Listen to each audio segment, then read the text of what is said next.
welcome back again to my channel mga kalingap. And itong vlog na to ay yung pagpunta namin kay Ate Pia. Voice over muna tayo dahil sobrang antok. Pagod natin ito. Pero andito yung pinaka-context at buong kwento na nangyari.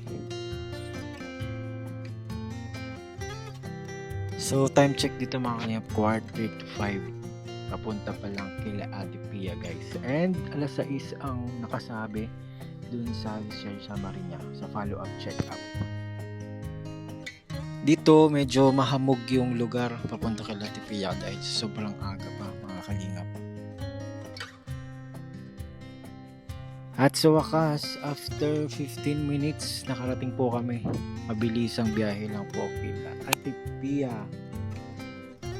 So dito mga kalingap, mixed emotion ako. May halong saya, may halong kaba. Dahil follow-up na check-up ni Ate Pia. At syempre, iniisip din namin dito kung paano namin ilalabas si Ate Pia sa kanyang kwarto. Kasi alam naman natin na mahirap ang daan kila Ate Pia. Sobrang lalaki ng bato. At sobrang daming bahay karating kila Ate Pia. Pero kakayanin natin yan. Dahil sama-sama naman tayo, one kalingap, one family. Sa puso'y sumigalang sa iisang piling, sabay-sabay natin awitin, kalingap tayo, pag-ibig ang gabay natin. Kapag ang mundo'y tila malamig, pag-ibig ang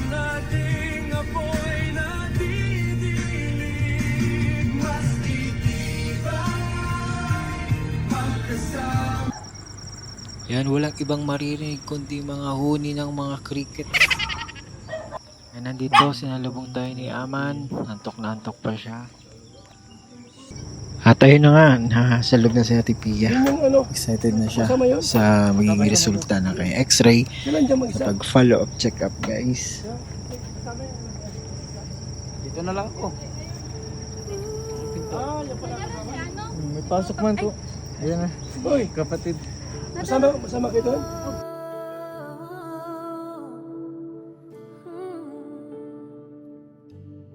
It's always been you, Jesus. It's always been you, Emmanuel.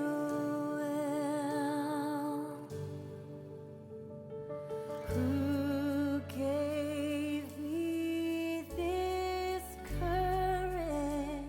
Ito mga bidding mabilis takbo. Ate Pia, andyan yung envelope, no? Andyan? Yung sa follow-up? Okay. Andyan na daw. It's always been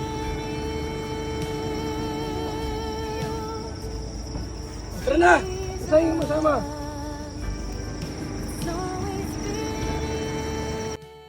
At ayun mga kalingap, lalarga na kami. Punta na kami sa hospital kung saan ma-witness natin o malalaman natin kung ano ba yung resulta. Lalong-lalo na yung stainless na nasa buto ni Ate Pia sa binti.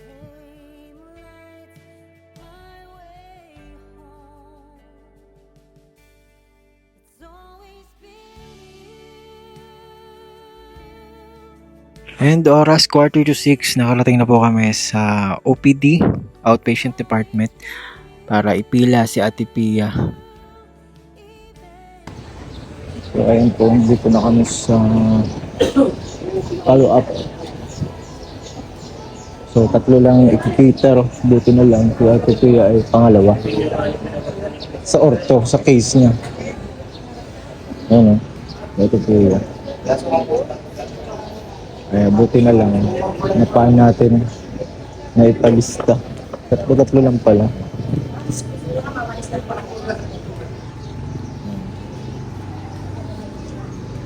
Iba naman po yung pila nitong ng mga ibang pasyente kasi may halo-halo, may buntis, may napacheck up sa may lagnat, ubo, ganun. Iba naman. Kaya medyo mahaba yung pila din. At ito mga kalingap, habang nakapila ay bibili muna kami nagpapaval ng At dito may binigyan siyang bigla ang 500 pesos. Salamat, pampuhunan. Bawa rin yun for lakad nila. Oh, ayan po mga kalingap, kita-kita o sobra eh. Oh, sobra oh. Tagos yun. Oh, ayun oh. Hindi daw mga lirito-lito. Nagagalaw-galaw ganyan kasi may sobra dito, matusok yan. Okay. Kapag medyo masakit pa. No? Pero sabi ni Duke, aral na daw na itupi-tupi ang tuhod ko. Sabi niya, Sobra oh. oo Oh, nga, paano yun?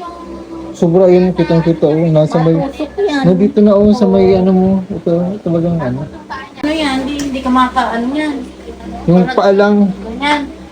Diretso mo ito lang sa paano mahigal. pwede mo siyang magalaw kaso ano, masasagi yung ano, buto. Oh, ayun, kitang-kita yung buto. Over man ba Yung talaga, buto. ano? Oh, parang may stick ko pa. Kaya, Oh, bihira. bakit yan? Hindi bilang natin sukat na ganyan naman. Oh, dialisin na daw to. Sa atin yan, tinanggal ni Duke yung pang-ipate, yung pang-clip. Okay, but Para kayo pa, bakit ba hindi? Dapat saan mo ka lang daw. that alisan. Pag talo lang daw yung masakit. And so yung mga kalingap, kakatapos lang po ng follow-up check-up ni Ate Pia. Grabe, ang pagod nung follow-up na yun. Sobrang haba ng pila. Nagasikaso kami dito. Tawag dito, mga 4:30. 4:30 ata yun, mga 4 a.m. ganyan. 4:30 umalis na kami. Kasi po ay parang paghilamos, etc. Yun, so nagbiyahe kami, binahe lang namin 15 minutes or 20 kasi wala pang po traffic, kaya medyo mabilis yung pagpunta po namin dun. And mas natagalan kami dun sa ano po ni Ate Pia, paglabas dun sa kwarto kasi nga po mahirap yung daan, mabato, tapos hindi pa sementado yung dinaan, so buhat talaga yun, kaya mahirap talaga. And pagpunta namin noon sa hospital, 4:36, yun. Punta namin doon, buti na lang, may kakilala tayo doon. Thank you po kay Ma'am Juby. Ay naitawag. So, natin, naging pangalawa si Ate Pia dun sa pagpila ka. Thank you so much po. And nabot ng 10 a.m. kasi nga wala pa yung doktor, matagal. Hinintay pa namin. Nagtingin kay Ate Pia, hindi yung nag-opera sa kanya. Kaya syempre, baka iba yung basis, magkaiba. Pero paras din naman sila ng specialty. So, doktor sa mga buto, surgeon sa mga buto. So, ayun. After nun, pagka-check, tinignan, dapat wala na daw yung yung bandage. Kaya ilisan namin yun. Ate Pia pagkatapos ng pag nakawin na siya. Tapos dapat nakagalaw na yung pa sa litas na yung tuhod. So, ayun yun sobrang haba. Ayun. So, dito dapat lang kasi sumubra ng ganito. Yan, sumubra ng ganyan kahaba. So, puputulin yun. Hindi ko po alam kung bubutasan ulit yun. Siyempre, bubutasan. Hindi ko natin alam kung hanggang anong haba ulit. Kasi siyempre, matanggalan na naman kami natin Pia ng stapler. So, sana dun sa likod lang. Hindi na yung mahaba. Pero tingnan natin, depende kay Doc. Siya naman po yung gagawa po niya at nakakaalam. Kaya po, schedule sa 21. Ngayong July, 21 ng July. Iwan ko kung doon gagawin or doon palang check ulit yung yung itong x-ray dun sa doktor na nag-opera kay Ate Pia. So kung ganun nangyayari, huwag na natin sa Ate Pia punta doon kung x-ray lang yung need. Parang isend na lang kay Doc tong x-ray para hindi masyado matagtag sa Ate Pia, and i-schedule siya sa Ate Pia kung kailan po ang opera ulit, kung operahan si Ate Pia. Sana minor na lang, minor operation. So, hindi natin alam itong klaseng ganito kay Ate Pia. Yan. X-ray, upon x-ray yan ang nangyari. Oh. So, ayun. Kinakabahan niya si Ate Pia kasi nga, so, inisip niya baka tahihan siya ulit, matanggalin ulit kami ng tahi na imbis magaling na yung sugat. Magaling na sugat niya Ate Pia. Actually, sobrang linis. Kaya, saludo ako sa mga nag-aalaga kay Ate Pia. Natuturuan. And, yun. Hintayin na lang natin kung ano yung magiging resulta nito. Yun syempre problema to para kay Ate Pia. Pero hindi ko pa alam sa mga viewers, baka may kakilala silang ortho, kung normal ba yung ganito na talagang sinusobrahan yung stainless. Ayan. Kung may kakilala po kayo dun, alam ko may magko-comment eh. So magbabasa tayo ng comment sa comment section. So ayun po mga kalingap, hanggang dito na lang ang ating vlog. So in-explain ko lang po yung mga buong pangyayari.